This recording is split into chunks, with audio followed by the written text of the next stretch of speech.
to equalize the pressure. And that's one side. A little suction. I'm done. Well done. Degree Tamarja can do her thing. Rebecca may do activation. We have Jennifer, her daughter Madison, and Dr. Nina Shapiro, who's the director of pediatric ENT at UCLA, all here with us. So welcome to all of you. So it's no doubt that as a pediatrician, you see a lot of chronic ear infections. Yeah, it's probably one of the most common things I see. You know, that middle ear space in kids just doesn't drain very well. So that fluid just builds up and causes infections. It's probably the #1 reason kids get antibiotics, and it's also the #1 bacterial infection that kids get. So just really common. And you don't want to overload antibiotics Right. each and every month of a child's life. So how in the world, Dr. Shapiro, do these ear tubes work? So these are the ear tubes, and they're very, very tiny. Actually, if I touch them, they may fall off. They're really these tiny little tubes. They have these little holes in the center, so it creates a little opening in the eardrum. The hole is about 1 millimeter.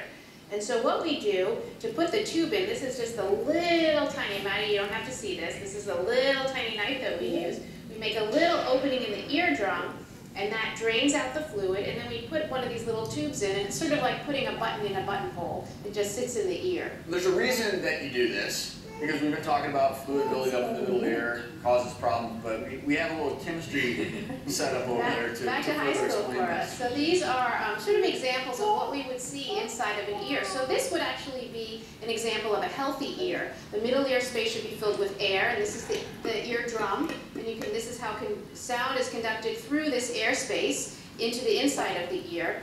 This is an ear with either an ear infection or just some fluid inside of the ear. And you can see that it's just this watery consistency. It often looks sort of this color, like an amber color. If there's an acute infection, it'll look kind of yellowish. And this is what can happen if the fluid sits there for too long. It becomes almost like this honey consistency. So and it gets trapped. It can't drain on its own.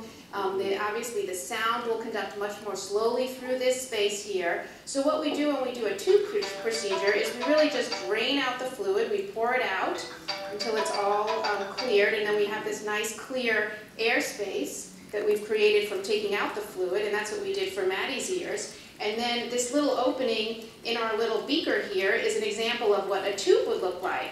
And once all of the fluid is out, we get a nice clear ear during the procedure, and then the tube, obviously it's much smaller, will look like this and create this constant opening between the outside world and the inside world of the middle ear. That's so important because then there's no pressure buildup, and the child's eardrum can work better, they can hear better, and their speech develops better, and everything's better. Much better. No more antibiotics. Yay. But a lot of parents wonder if we do ear tubes, how long do they last? Do they need to be replaced? Well, most ear tubes stay in for about 6 to 18 months, and then the eardrum pushes the ear tube out of the ear, out the ear canal, and it falls out on its own, and as it does that, the eardrum heals up and closes. And then they have no more ear tubes. So Jennifer, how has Madison been doing since the surgery? She's doing much better. I think we just have one question about how to prevent water from getting in her ear at bath time, and I don't know if one of you could answer that. So that's a very good question because obviously kids love the bath, kids love to swim, we live in Southern California. What I usually recommend is for young kids like Maddie, if you just pour water over her head or even little quick dunks, these tubes are so tiny that the amount of water that gets into her ear canal won't get through the tube and it won't be a problem. For the kids that jump into the pool and swim underwater, they do need some water protection for as long as the tubes stay in. And whether these headbands or earplugs, things like that. Exactly. Thank Hey you. Madison, you feeling better? You are? Oh, that's good. And most importantly, when the kids feel better, they hear better, they live better. So thank you so much for showing that to us.